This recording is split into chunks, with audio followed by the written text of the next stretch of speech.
उनको ईश्वर का, भारतवर्ष में 2 अवतारों की हम पूजा करते हैं, एक मथुरा के भगवान श्री कृष्ण और दूसरे अयोध्या के भगवान श्री राम। चूंकि यहाँ विद्यार्थी ज़्यादा बैठे तो उस विषय को उस दृष्टिकोण के, विद्यार्थियों के दृष्टिकोण से ही मैं रखना चाहूँगा कि कोई भगवत्ता बनती कैसे। कोई, जैसे आपने बताया कि मानव से माधव तक की यात्रा क्या है, आप जरा जिनकी हम चर्चा कर रहे हैं, जिनके नाम पर ये इतना बड़ा रामायण कनक्लेव कर रहे हैं, इनका आप जीवन देखें। एक व्यक्ति साधन संपन्न राज परिवार में और उसको परिवार मिल गया, एक प्रकार से जीवन निकालने मिल गया, तो 2 परिणाम हो सकते थे। बहुत बड़ी संभावना ये थी, जैसा कि वाल्मीकि रामायण में लिखा है, मंथरा सोचती थी कि 14 वर्ष यदि इनको वनवास मिल गया तो 14 वर्ष के अंदर ये वनों के अंदर ही समाप्त हो जाएंगे। दंडकारण्य में भेजा गया, और आपको बात बताऊं, दंडकारण्य अब भी आप देखें तो अब भी बहुत सुरक्षित नहीं है। अब भी कितनी नक्सली की गतिविधियां वहां पर चलती रहती हैं, और ये दंडकारण्य आंध्र प्रदेश, उड़ीसा, आंध्र और आपका छत्तीसगढ़, ये पूरा का पूरा जो दंडकारण्य है, वहां पर भगवान श्री राम का पूरा वनवास का जो समय बीता। अब आप देखिए कि उन्होंने किस प्रकार से ऋषियों से प्रेरणा ली और किस प्रकार से जो उनका शून्य बनने की स्थिति थी। यदि किसी को राज्य से निकाला, राज्य से एक प्रकार से कहिए कि उसे निकाल दिया गया, किंतु उस स्थिति में उन्होंने अपनी भगवत्ता स्थापित की। जैसे कि अभी ओझा जी कह रहे थे कि सबसे पहले जैसे ही उनको अयोध्या से जाना पड़ा तो वो अयोध्या से तुरंत पहुंचे प्रयाग।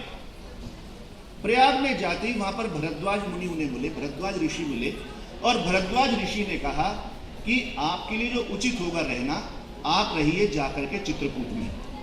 और वो पहुंच गए चित्रकूट में, और चित्रकूट में उन्हें मिले अत्रि मुनि, और अत्रि मुनि ने ये कहा कि अब आप जाइए पंचवटी में। आप देखिए कैसे क्रम चल रहा है। एक व्यक्ति पहले अयोध्या से निकला, प्रयाग पहुंचा, प्रयाग में उसे संदेश मिला, ऋषि का संदेश मिला कि आप प्रयाग में नहीं, आप कहाँ रहिए, चित्रकूट। चित्रकूट में मिला कि आप चित्रकूट में नहीं, आप जाइए पंचवटी। और पंचवटी में जब वो पहुंचते हैं तो पंचवटी पहुंचने से पहले उनको अत्रि मुनि मिले, और अत्रि मुनि ने उनको अस्त्र शस्त्रों से संपन्न किया। मैं इस पूरी राम कथा में जो ऋषियों का योगदान बताना चाहता हूं, आप सबसे पहले देखिएगा कि रामचंद्र जी को जो भगवत्ता की तरफ ले जाने वाले मिले, वो मिले विश्वामित्र। और विश्वामित्र जब उन्हें ले गए तो विश्वामित्र का मुख्य प्रयोजन था कि जो दंडकारण्य से राक्षस आकर के अयोध्या के सीमावर्ती प्रांतों में उत्पात मचाते हैं, उस उत्पात को खत्म किया जाए।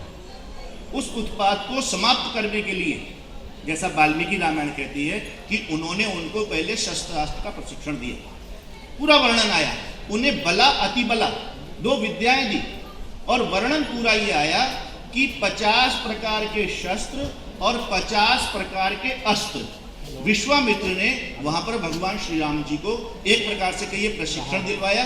उस प्रशिक्षण के बाद फिर जब वो वहां पहुंचे, और जैसे आपको ध्यान होगा कि ताड़का, सुबाहु, मारीच, और ये वही मारीच है जो कि वहां पर फिर सुनहरा मृग बन के पहुंचता है, ये सब वहां पर उत्पात मचाने पहुंचे थे। अब चूंकि पहले अस्त्र शस्त्र का पूरा पर्याप्त प्रशिक्षण विश्वामित्र जी के द्वारा मिल चुका था, तो इनका जो परिणाम आना था वो आया कि ताड़का मारी गई, सुबाहु मारा गया, और मारीच जो है इतनी दूर फेंका गया कि वो दोबारा से समुद्र के किनारे पहुंच गया। पहला ऋषि का योगदान इस रामायण कथा में विश्वामित्र जी के द्वारा। अब इसके बाद एक बात मैं आपको बताना चाहूं, वाल्मीकि रामायण में एक बात लिखी है, जब खर दूषण को भगवान राम ने मार दिया दंडकारण्य में, तो सारे ऋषि आकर के कहते हैं कि आज आपने वो काम कर दिया जिस काम के लिए हम आपको बड़े उपायों के साथ यहां पर पे लेकर आए हैं। एक वाक्य और कहते कि हमने वो काम कर दिया जिस काम के लिए शरभंगी मुनि के आश्रम में इंद्र ने आकर के पूरी योजना बनाई थी। आप मेरी बात समझ रहे हैं? मैं क्या कहना चाहता हूं कि ऋषियों का पूरा उपक्रम इस राम कथा में चल रहा है कि किस प्रकार से भगवान राम के साथ शस्त्रास्त्रों का प्रदान करते हुए उन्हें आगे आगे दंडकारण्य तक बढ़ाया जाए। अब देखिए, इसके बाद विश्वामित्र के बाद जब वो अत्रि मुनि के आश्रम में जाते हैं तो अत्रि मुनि की पत्नी सीता जी को देती है आभूषण और वस्त्र, और रामचंद्र जी को क्या मिलता है? फिर उनको नए नए अस्त्र शस्त्र दिए जाते हैं। इस प्रकार जब अत्रि मुनि से अस्त्र शस्त्र मिल गए, अब वो जाते हैं पंचवटी, और पंचवटी में पहुंचने के बाद जब वो अगस्त्य के आश्रम में जाते, फिर अगस्त्य मुनि उन्हें क्या देते? फिर तरह तरह के अस्त्र शस्त्र देते। एक छोटी सी बात और बताना चाहूंगा। एक बहुत प्रसिद्ध कथा हम सुनते हैं कि जैसे ही शिव जी का धनुष्भंग हो गया, शिव जी का धनुष्भंग होने के बाद अब परशुराम जी बड़े व्यथित होकर के आते कि तुमने शिव जी का धनुष जो है तोड़ दिया। आपको आश्चर्य होगा कि दो प्रकार के धनुष थे, एक शिव धनुष और एक विष्णु का धनुष। शिव धनुष जनक जी के यहाँ था और विष्णु वाला धनुष था परशुराम जी के पास। अब जब शिव धनुष टूट गया तो परशुराम जी ने कहा तुम में क्या दम है, तुम मेरा धनुष देखो, जरा चढ़ा के दिखाओ। तो उन्होंने अपने वाला जो विष्णु का धनुष था वो रामचंद्र जी को दे दिया। और जैसा वाल्मीकि रामायण कहती है कि जैसे उनके हाथ में धनुष आया, उन्होंने मिनटों में उसको चढ़ा करके और तीर लगा लिया।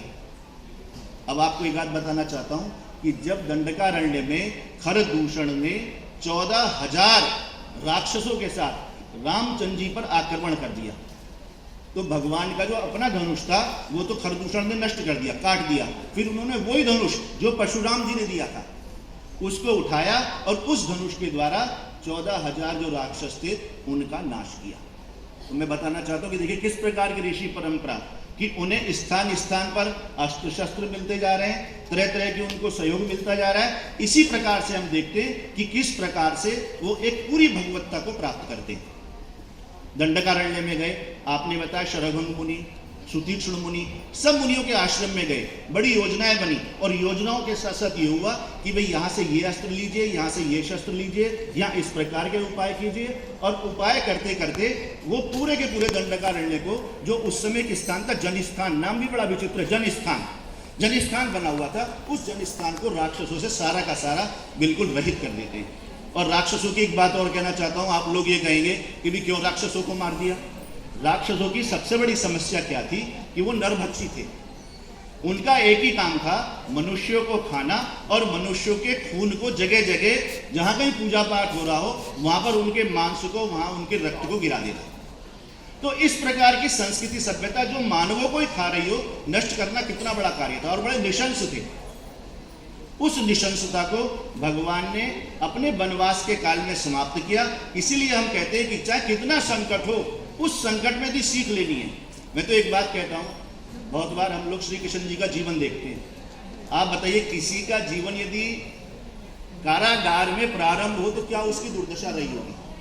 आप देखो, कारागार में पैदा हुआ व्यक्ति और बिल्कुल गोपाल बाल के अंदर पला और उसके बाद फिर एक राजा से संघर्ष किया उसने और कंस को अपनी गद्दी से च्युत किया। इसी प्रकार भगवान राम कितने बड़े राज समूह के उत्तराधिकारी, किंतु उस उत्तराधिकारी के बाद भी वन में रहे और वन में रहने के बाद सारे राक्षसों को उन्होंने नष्ट किया। तो जो असली बात है, कैसा भी समय आए, अकेले हों, किसी के साथ हो, कैसा भी संकट हो, उस संकट में हमें अपने जो शक्ति है उस शक्ति को विकसित करना होगा। यही दोनों अवतारी पुरुष हमको सीख देते हैं और इसीलिए इनके साथ एक नाम आता है रामलीला, कृष्ण लीला। लीला का मतलब समझते हैं कि कैसी भी परिस्थिति आए उसमें हमको लीला की तरह व्यवहार करना है। लीला की तरह व्यवहार करने का मतलब कोई मंच पे आया, अब रामचंद्र जी की सीता जी का हरण हो गया, किंतु रामचंद्र जी क्या कर रहे हैं? रो रहे हैं, गा रहे हैं, जगह जगह पूछ रहे हैं, पत्तों से पूछ रहे हैं, वृक्षों से पूछ रहे हैं, वनस्पतियों से पूछ रहे हैं। तो एक बात बताइए, इतना बुद्धिमान आदमी नहीं समझता कि मुझे वन वृक्ष नहीं बता पाएंगे, किंतु नहीं, वो लीला कर रहे हैं, बता रहे हैं कि भी कैसी भी परिस्थिति आएगी मैं अपने संबल को नहीं खोऊंगा। कृष्ण जी हैं, उनको सारी परिस्थितियां दिख रही है। एक कारागार में पैदा होने वाला व्यक्ति राक्षसों को नष्ट कर रहा है।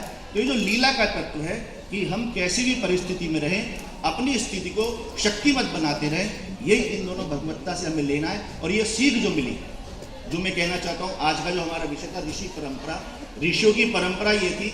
आजकल हम लोगों ने अपनी संस्कृति से, सभ्यता से, अब मान लीजिए ऋषि हमको बहुत बार नहीं दिखाई देते, किंतु ऋषियों का जो साहित्य है, जो दर्शन है, जो वेद है, वो सारे के सारे ऋषियों के रूप में अब भी विद्यमान है।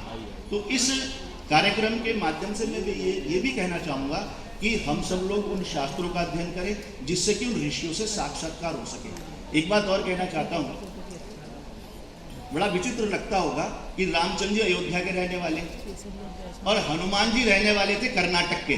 आपको पता है किष्किंधा तो कर्नाटक में। तो इन दोनों ने आपस में बातचीत कैसे की होगी? आपको आश्चर्य होगा, वाल्मीकि रामायण में ये लिखा है कि जब ये दोनों पहुंचे और किष्किंधा पर्वत पर जाने लगे तो सुग्रीव ने कहा, देखो कौन आ गए, कहीं मुझे मारने तो नहीं आए हैं, वाली ने भेजे हुए हूं। तो रामचंद्र जी के पास हनुमान जी ब्राह्मण का वेश बना के जाते हैं और बड़े सुंदर प्रकार से उनसे संस्कृत में वार्तालाप करते हैं। कारण क्या है? ये तो अयोध्या से गए, वो आ रहे हैं कहां से? कर्नाटक से। तो क्या भाषा आपस की संवाद की बन जाए? तो उन्होंने आपस में उनसे संस्कृत में बात की। और वाल्मीकि जी ये कह रहे हैं, रामचंद्र जी के मुख से कहला रहे हैं, रामचंद्र जी लक्ष्मण से कह रहे हैं कि हनुमान जी ने जिस प्रकार की वाणी बोली है, ऐसा लग रहा है कि इन्होंने सारे वेद और सारे दर्शन, सारे शास्त्र पढ़े हुए हैं, क्योंकि इतनी गंभीर और इतनी शुद्ध वाणी बिना कोई शास्त्र पढ़े हुए व्यक्ति नहीं बोल सकता है। तो आज इस अवसर पर हम ऋषियों को याद कर रहे हैं, ऋषियों का साक्षात्कार करना चाहते हैं। उसका एकमात्र उपाय यह है कि ऋषियों की जो ख्याति है, जो वेद हैं, जो शास्त्र हैं, उन सब का अध्ययन करें। एक बात और कहना चाहता हूँ, कई बार लोगों को भ्रम हो जाता है, ऋषि से मतलब कोई वर्ग विशेष, कोई जाति विशेष। आपको स्पष्ट करूं, ये जितने ऋषि हैं, आप जो जाति या वर्ण समझ रहे हो,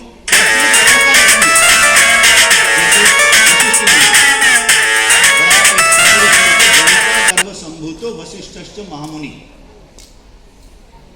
उस वर्ग के नहीं है जिस वर्ग से आप समझ रहे हो। वाल्मीकि जी उस वर्ग से